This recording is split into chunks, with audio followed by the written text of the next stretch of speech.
மதுராங்கத்தில் நேற்று தேர்தல் பிரச்சாரத்தில் ஈடுபட்ட அமைச்சர் உதயநிதி ஸ்டாலினிடம் அங்கு நின்ற மக்கள் மதுக்கடைகளை மூட வேண்டும் என்று கோரிக்கை விடுத்தனர். அப்போது மதுக்கடைகளை மூடப்படும் என்று திமுக 2014 வாக்குறுதி அளித்த போதும் அதிமுகவுக்கு தானே ஓட்டு போட்டீர்கள் என்று உதயநிதி ஸ்டாலின் கேள்வி எழுப்பினார். லோக்சபா தேர்தல் தேதி அறிவிக்கப்பட்டுள்ள நிலையில் தேர்தல் களம் அனல் பறக்க தொடங்கியுள்ளது.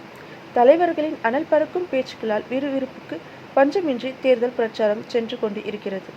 குறிப்பாக திமுக அதிமுக இடையே வார்த்தை மோதல் உச்சத்தை எட்டியுள்ளது. அமைச்சர் உதயநிதி ஸ்டாலின் எய்ம்ஸ் கல்லை காட்டி பிரச்சாரம் மேற்கொண்ட போது அதிமுக பொதுச்செயலாளர் எடப்பாடி ஸ்கிரிப்டை மாற்றுங்க என்று பதில் விமர்சனம் வைத்தார்.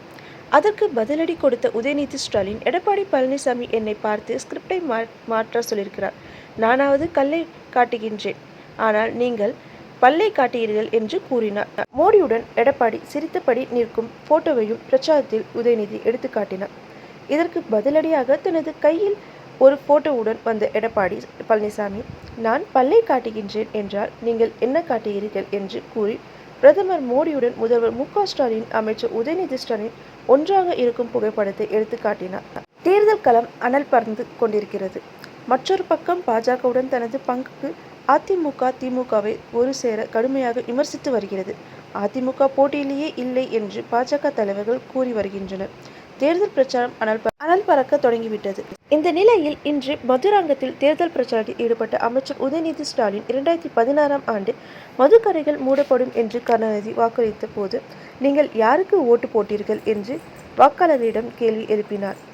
அமைச்சர் உதயநிதி ஸ்டாலின் பிரச்சாரம் செய்து கொண்டு இருந்தபோது கூட்டத்தில் இருந்த பொதுமக்கள் ஒயின் ஷாப் மூட வேண்டும் என்று சொல்லி வந்தனர். இதற்கு பதிலடி கொடுத்த உதயநிதி ஸ்டாலின், டாஸ்மாக் மூட வேண்டுமா? 2016 கருணாநிதி ஆட்சிக்கு தேர்ந்தெடுக்க எல்லா ஒயின் ஷாப்பையும் மூடி இடுகிறேன் என்று சொன்னார்.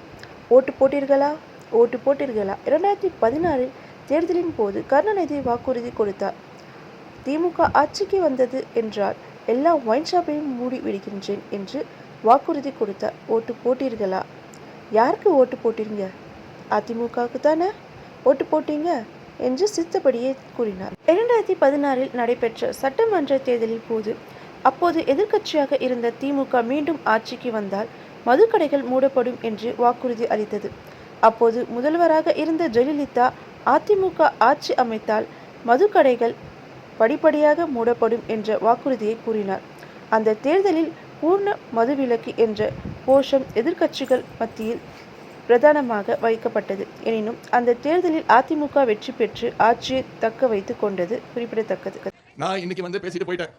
உங்ககிட்ட நம்முடைய பிரச்சாரத்தை, நம்முடைய திட்டத்தை, நம்முடைய தேர்தல் வாக்குறுதியை சொல்லிட்டு போயிட்டார். அடுத்து தலைவர் வருவார். ஒரு வாரத்தில் கண்டிப்பா தலைவர் வந்து உங்களை எல்லாம் சந்திப்பார். தேர்தல் வாக்குறுதியை கண்டிப்பா சொல்லுவார். ஆனா நாங்களாம் அடுத்தடுத்த தொகுதிக்கு போயிடுவோம்.